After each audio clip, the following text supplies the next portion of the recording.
ఆంధ్ర ప్రేక్షకులు దీన్ని చూస్తారు నస్తారన్న నమ్మకం పెరిగింది. చూడండి. షూర్. Thank you. ఒక బాధ్యత ఉంది. మనకు ఒక స్టేజ్ ఇచ్చారు, ఇంత ప్రేమించారు, పేరు, హోదా, డబ్బు అన్నీ ఇచ్చారు. సినిమా తీయాలి, ఒక మొదటి సినిమా దర్శకత్వం చేయాలనేటప్పుడు ఆ బాధ్యతను నేను నిభాయించాలి. ఎందుకంటే మీరు ఒక బొమ్మరిల్ లాంటి, అంతఃపురం లాంటి, ప్రతిసారి ఒక మంచి నటుడు, గుడ్ క్యారెక్టర్ యాక్టర్. చాలా గర్వంగా ఉంది ప్రకాష్ రాజ్ గురించి మాట్లాడితే, తలుచుకుంటే ఆయన సినిమాలు చూడండి అంటున్నారు. అలాంటి సినిమాని నిర్మిస్తున్నాను.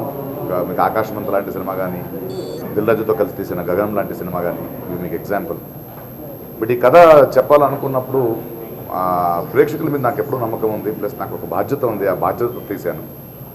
అండ్ నిజాయితీతో తీసిన సినిమానే కమర్షియల్ సినిమా. నిజాయితీతో సినిమా తీస్తే, హానెస్ట్గా సినిమా తీస్తే, అది మీ గుండెల్లో ఒక చోటు దొరికితే I'm very very confident that చాలా సంవత్సరాల ముందు నాకు నేషనల్ అవార్డు వచ్చినప్పుడు నేను ఆ మాట అన్నాను. ఎందుకంటే అక్కడ వెళ్ళినప్పుడు ఒక తెలుగు సినిమా కూడా లేదు, ఎలాంటి సినిమాలు వస్తున్నాయని అడిగినప్పుడు నాకు కొంచెం సిగ్గేసింది.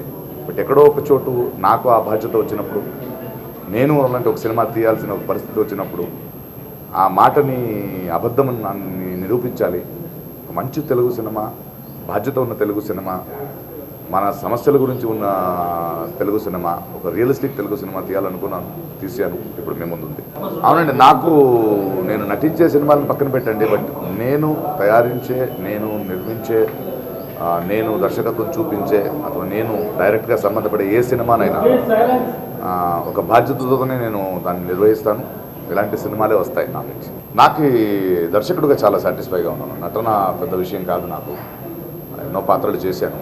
బట్ దర్శకుడిగా నాకు చాలా సాటిస్ఫాక్షన్ ఇచ్చిన సినిమా. ఎందుకంటే ఒక కొత్త అవతారం, ఒక కొత్త బాధ్యత, ఒక న్యూ లైఫ్.